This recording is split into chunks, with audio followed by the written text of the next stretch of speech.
Please welcome to the stage Mung Chiang, Purdue University, Adrienne Elrod, U.S. Department of Commerce, and Fastco Works, Julian Pepitone.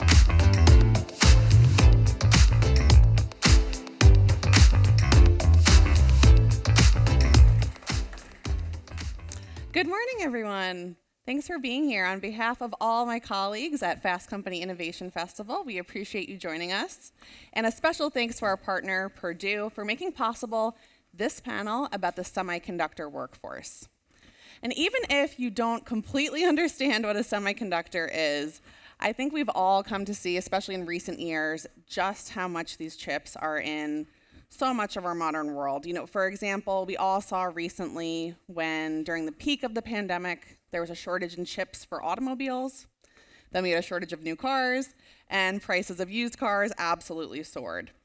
But the fact is, we don't just need a supply of semiconductors, we also need people, the people behind it. We need a workforce that is fully trained and prepared to meet the increasing demand for these chips. So our panelists today are each working separately and together to ensure a steady stream of talent who is up for the task.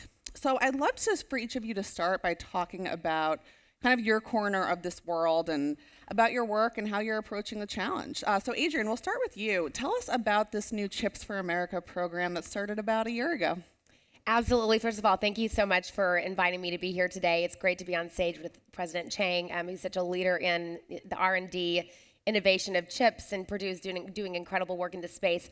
So I think to answer your question, we should just step back and take a 30,000-foot view of where we have gone over the past year. As some of you probably remember, last August, Congress, in a very rare bipartisan fashion, passed the CHIPS and Science Act, something that Congress had been working on for a long time. It finally passed under President Biden's leadership. As part of that legislation that was signed into law a couple weeks later, it designated $52 billion to be spent on incentivizing the chips industry and, most importantly, onshoring some of those jobs that have been, in different countries across the world, onshoring those jobs back here in the United States. And as you say, being a bipartisan approach, I mean, it just kind of underscores how important this is, not just for America, but the world. Absolutely, absolutely. And one of the biggest champions on the bipartisan nature of this is Senator Todd Young from Indiana, who's been incredible. He's a Republican and has just been such an incredible leader on this. So a couple weeks later, after President Biden signed this legislation into law, we created the CHIPS Program Office. Our first employee, Mike Schmidt, who runs the office, was hired. Fast forward today, we have over 150 staff. We have an investments vertical, which is the team that is tasked with going through the applications to determine where the funds are going to go. I run the external and government affairs vertical. We have a risk vertical, strategy. We have a whole team of incredible experts that span finance, tech, semiconductor industry experts, Department of Defense, industrial policy experts who are really looking at these applications to determine where the funds go. We released our first funding opportunity in February of this year, and that was for large-scale leading-edge chips and mature node chips. So basically, if you're a company that creates leading-edge chips or mature nodes, you can apply for that funding opportunity. We expanded that funding opportunity a few months later to include large-scale suppliers. And we're doing this because we want to make sure that these funds, these $52 billion, and by the way, taxpayer funds, are spent as efficiently as possible. The statute maintains, which is in law, maintains that national and economic security are the top two imperatives that we must look at and consider when it comes to figuring out where these funds are going to go. Secretary Raimondo, my boss, Secretary of Commerce, gave a speech in February right before we released the funding opportunity, sort of laying out the vision for the CHIPS program, what our purpose is, what our goals are, and one of the things that she mentioned is at the very least, she wants to make sure that these funds create two leading-edge clusters. So essentially, two fabs that create leading-edge chips with a giant supplier network around those as part of that cluster.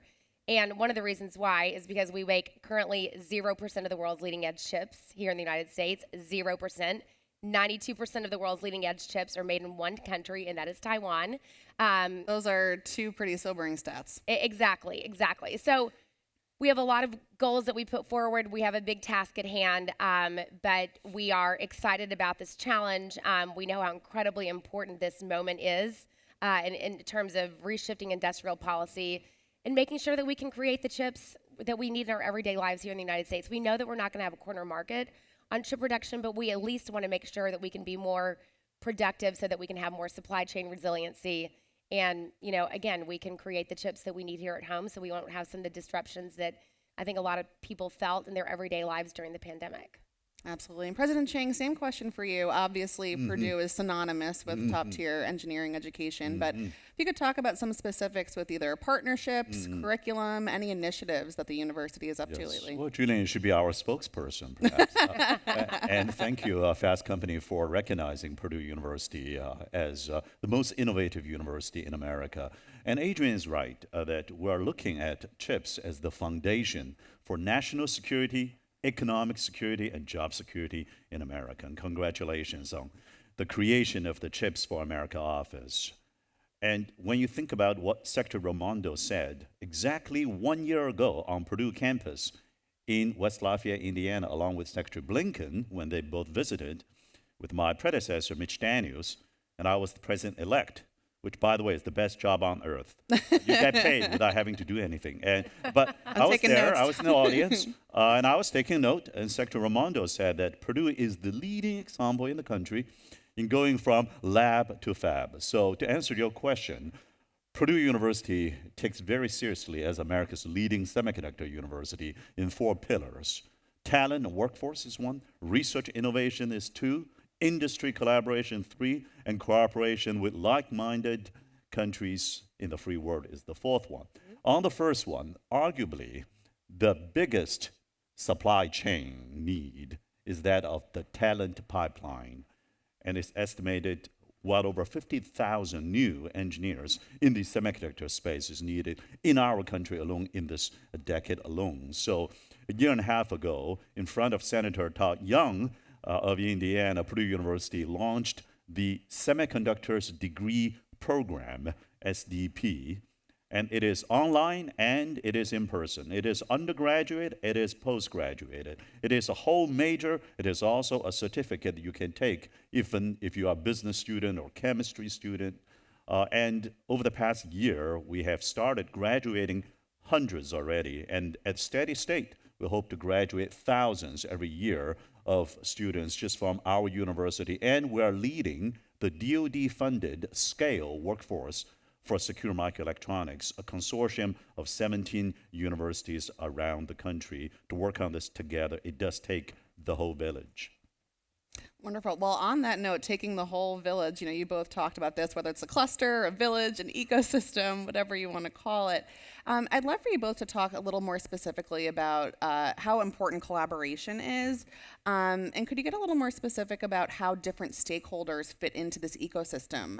We talked about the talent pool, obviously, but also customer bases, governments, educational institutions. President Chiang, we'll start with you. Well, you need all 3. You need industry, you need academia, I hope, and you need government, yes, federal as well as state government. So in Indiana, our governor, Eric Holcomb, has been working with us every step of the way to ensure that the heart of the Silicon Heartland in Indiana, in Middle America, will be well positioned, as well as in our universities' efforts, such as workforce, as mentioned. But I do think there is a particularly important role that a university such as Purdue can play, and that is in research and innovation. I always say that you got to disturb the boundary conditions, the economic equations. One figure that Adrienne can quote better than I can is in terms of packaging step of the chips. Now, I don't mean putting potato chips in bags. I mean putting stacks of many different types of materials and electronics right on top of each other in order to sustain the famous Moore's Law in the coming decades there. Well, only 2% of that global capacities in our country today. There's a reason why, because it's labor-intensive and low-margin product. So until and unless universities such as Purdue working with industry can change and disturb through innovation the economic equation to make it innovation-driven instead of labor cost-driven, and to make it higher margin, new products, instead of low-margin, commoditized products. Until that moment, we won't be able to fully onshore the kind of packaging capacities that we desire. So research innovation along with talent development are two core missions of what a university like Purdue can do here. Yeah, and I want to build on that. First of all, I mean, universities like Purdue are truly making sure that the next generation of workers at fabs, from the highest skill level to the sort of the medium skilled level too, you guys are like so involved in making sure that that training of that next generation of workers is there. It's critically important. You know, one thing that we made sure that we did when we laid out our application process, and by the way, we just announced earlier this week, I'm very excited about this, that we've received 100 applications and pre-applications, which is great, because it means that there's a lot of interest from across the country, and not just in some of these semiconductor hotbed areas that exist, but we're seeing it from all over the country. We've also received over 500 statements of interest from 42 states. So again, that means that if you're interested in applying for funds, maybe you want to get a little bit of feedback from our team, you can file what's called a statement of interest, and it gives us like sort of a big picture of like where the activity is, where the funds could possibly go, how everything could work together, and it gives our team a good sort of roadmap for, you know, the pre-app and the application process, and obviously going through the process of like actually deciding where the funds go. But one thing that we did require and do require on the application process is applicants have to put together a workforce plan. That's critically important because number one, we are first and foremost entrusted with distributing $52 billion, which I keep saying over and over again, of taxpayer dollars. We want to make sure that we're doing that as effectively as possible, and every single dollar is going toward increasing the capacity of our ability to make leading edge chips here in the United States, and mature chips and just chips across the board. But we also want to make sure that with a workforce plan that we can actually fill these jobs with workers. As everyone in this room knows right now, we are in a very tight labor market, which is a very good problem to have. But in some places where you have less than a 3% unemployment rate, like Colorado, for example, if we're going to be giving, you know, hypothetically some of these companies billions of dollars to build out their fabs, and then they can't fill the jobs, then what are we doing? So a workforce plan is critically important. A good workforce plan, as far as we're concerned, is made in conjunction with state and local entities, with players like Purdue, with governors, with mayors, with economic development agencies, you know, whatever sort of collaboration makes the most sense for particular communities. Everyone is different. We want to make sure that applicants are really thinking thoughtfully how they can use local stakeholders to really build out their plan, and realizing that if you're going, whether you're a supplier, whether you're a large-scale fab, whether you're a smaller supplier, it's really important to show that you have sort of a cohesive effort that's happening locally to support your efforts. Because again, the workforce is critically important to us, making sure that we can fill those jobs with the technical skills that are necessary. And it's not just, again, it's not some of those, you know, super highly educated engineers. A lot of these jobs, which is so exciting about building out this industry here, a lot of the jobs that will be created by these fabs are jobs that you can do with maybe a tiny bit of technical training at a community college level, maybe even an apprenticeship at the high school level, which is wonderful because it will really help us get some of the people off the sidelines who want to work in an industry with upward mobility and growth, get them off the sidelines, get them trained, and make sure that they have a job that they can have pride in and dignity in, with a lot of upward mobility. So That it's is very so exciting. true. You know, that's why Purdue in particular is partnering with Ivy Tech, which is Indiana's statewide community college system. Exactly as Adrienne said, because the workforce needs goes all the way from associate degrees to PhDs and everything in between. Yeah, I think that's such a great point because a lot of the discussion in STEM, we talk about the pipeline problem. There's a lot of talk about, and it's true, if you don't start in very early, by the time you know, is it likely if I've never been interested in or exposed to computer science that by the time I'm 18 and applying to colleges and I'm going to, you know, become an engineering major? But I think those are such great points that you don't necessarily have to be a PhD in comp sci to contribute to this industry. Exactly. Absolutely. And look, I'm from a very small town in Arkansas, and I've seen a lot of my, you know, former classmates through the years have a really great job at a factory that paid well with upward mobility without having to go to college. And then when those factories shut down, a lot of them are working in jobs that they are overly skilled for, overly qualified for. And I think with, you know, onshoring these jobs in the semiconductor industry, creating more jobs here at home for manufacturing these chips, we're really going to be able to create a pipeline of job opportunity and growth at a very low skilled level where you can continue to build on those skills. And just like you said, I mean, This goes from the technical, sort of small community college level all the way up to, some of the incredible academic programs you have at Purdue to train, the highest level of PhD types engineers. I mean, that is all of it's critically important. But look, you talk to any of these major companies that produce leading edge chips, and they will tell you they are very, very worried about not only making sure that they have the highly technical jobs filled that Purdue and other universities are training, but they also are worried about some of those low-skilled technical jobs, making sure that they have a pipeline of people coming through for those too. So the workforce component is frankly one of the things that I think really keeps us up at night. We want to make sure that we are using every lever within the government that we can to incentivize companies to really think very thoroughly and thoughtfully about how they're going to fill these jobs. Yeah, let's talk a little bit more about those levers. Obviously, you're coming from two different parts of this ecosystem, but I'm curious from educational institutions to federal government, which of these levers, which of these initiatives is having the greatest impact right now, and where do you see that shifting in the future? President Chiang, we'll start with you. Well, work with industry. If you want to have a rallying call on the future of innovation that America continues to lead, you've got to work with industry. If you want to have the workforce that you are going to produce and be relevant to the industry partners, work with industry. And that's why I Purdue's SDP Semiconductor Degrees program, at the very beginning, I caught up about 20 CEOs of major American semiconductor companies, and they all endorsed the program. They all sent their chief technical officer or a senior vice president to be on the industry advisory board so that the curriculum that we generate are most relevant. But also there is the partnership with high schools. Now, Purdue actually runs 3 high schools in Indiana, including 2 in inner city Indianapolis. And we are working with Ivy Tech, the community college. We're trying to expand also the number of seats. Purdue prides itself in excellence at scale, meaning that, yes, we can grow bigger and better at the same time.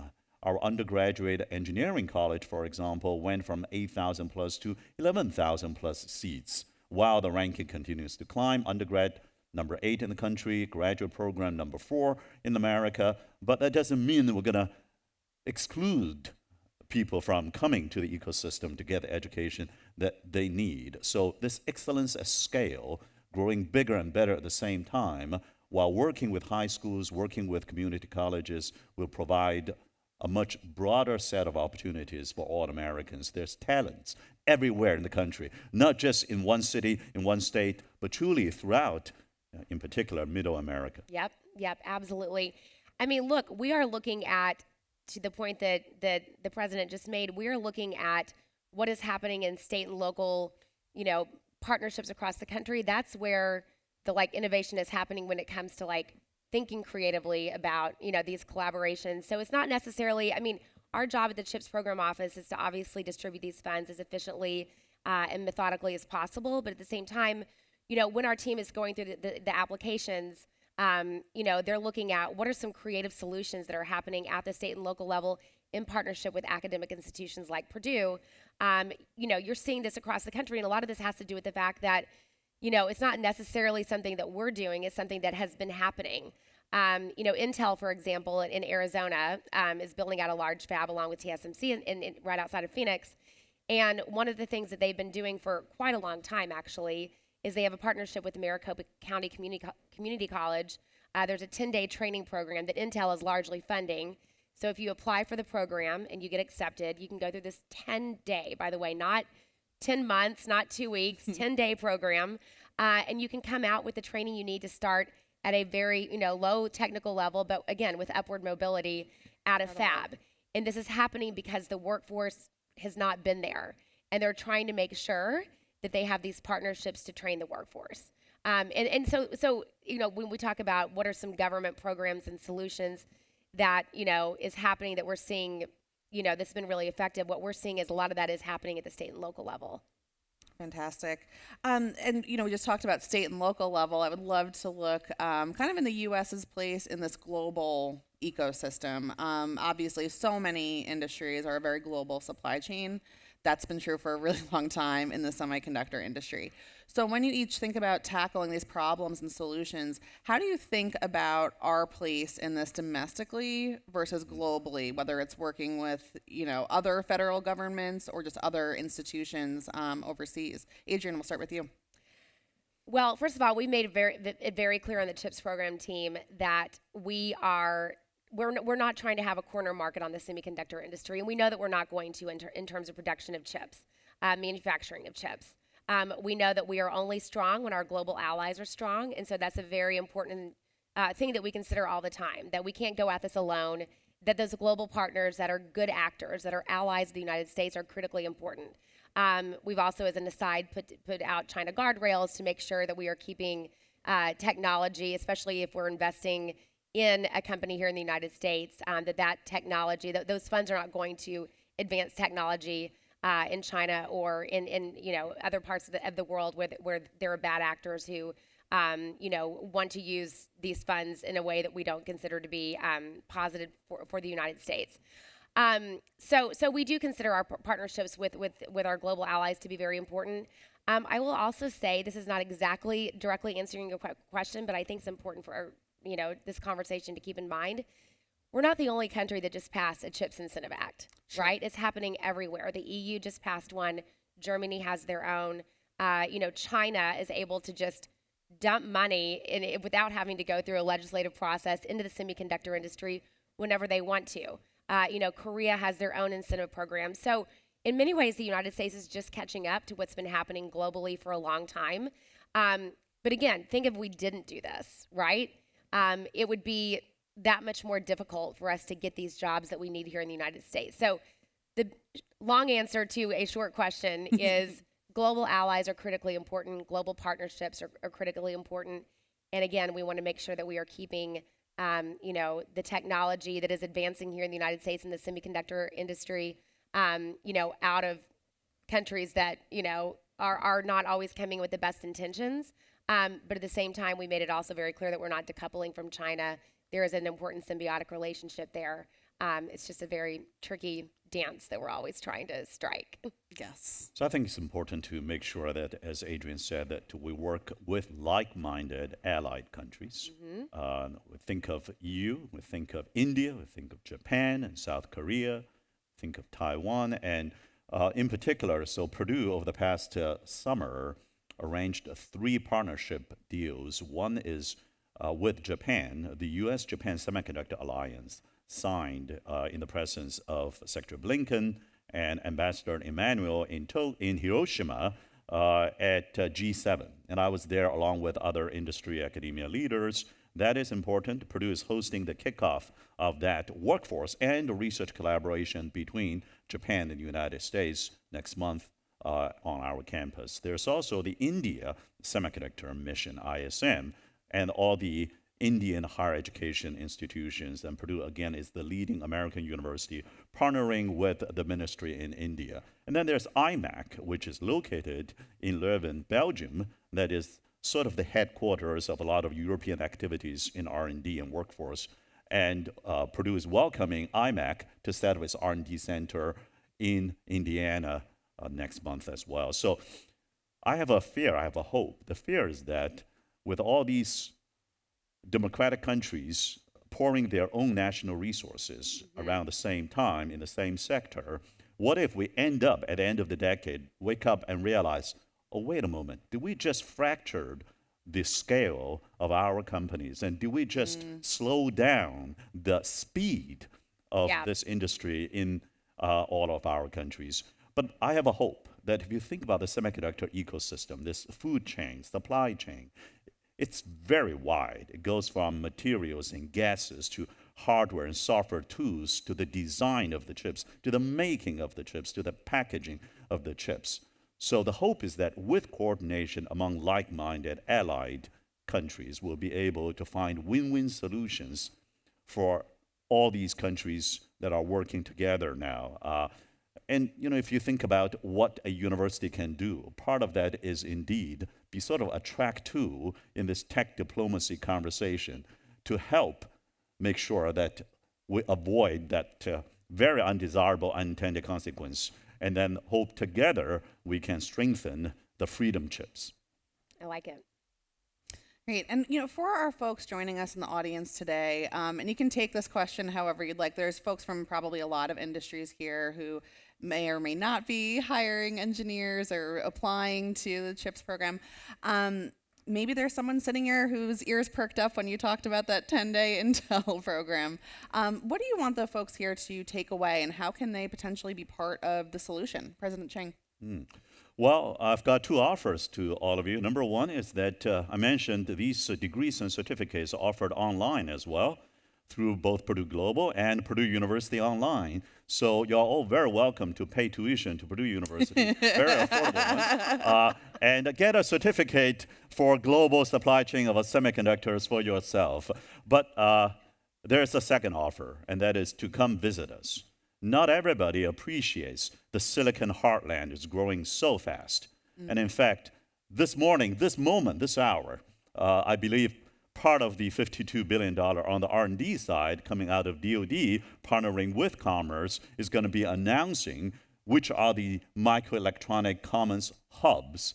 So I don't know the answer yet. I hope the Indiana-led consortium can be one of the winners. We'll find out within this hour. But come to visit us in the Silicon Heartland, and you see the co-location of three things: jobs creations, talent, and also innovation, working between university like Purdue and many companies, not just in semiconductors with chips companies, but also in ag and biopharma manufacturing, in manufacturing of transportation and aerospace industry.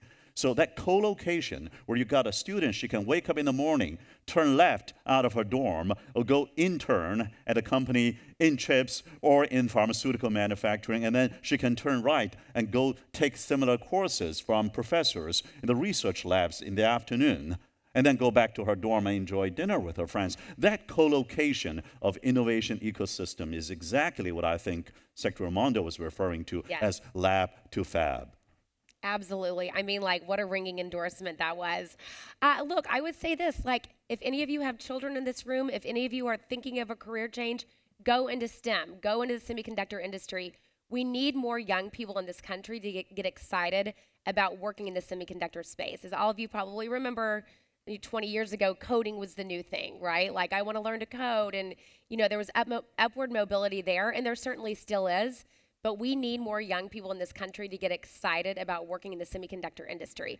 I mean, who wouldn't want to be doing it, right? I mean, there's so much upward mobility. You can make a lot of money, all the things that, all the side incentives, but it's also just such an interesting, innovative, growing industry constantly. And, people like, excuse me, people like President Chiang are just making, creating more excitement around this, around young people doing this, but also creating, as you said, sort of a lab to fab infrastructure at your university that makes it that much easier and that much more interesting. So we think about this all the time. We want more young people to get interested in this industry, because if we're actually going to remain competitive on a global level here in the United States, we have to get more people working in the STEM industry, in the semiconductor industry. Those jobs are only going to be growing. There's only going to be more and more opportunities as this industry continues to evolve. I need to invite Adrienne out to take a look at the Hard Tech Corridor in America's Heartland right at Purdue next time. That would be lovely. I know you're busy, but anytime you have time for us, I would love and to all of you as well. Well, you got your marching orders. Get out to the Heartland, get involved in STEM, or get your kids in STEM. So that is our time for today. Thank you to Purdue for making this panel possible. Thank you. Thank you. Thank you very much. Thank you.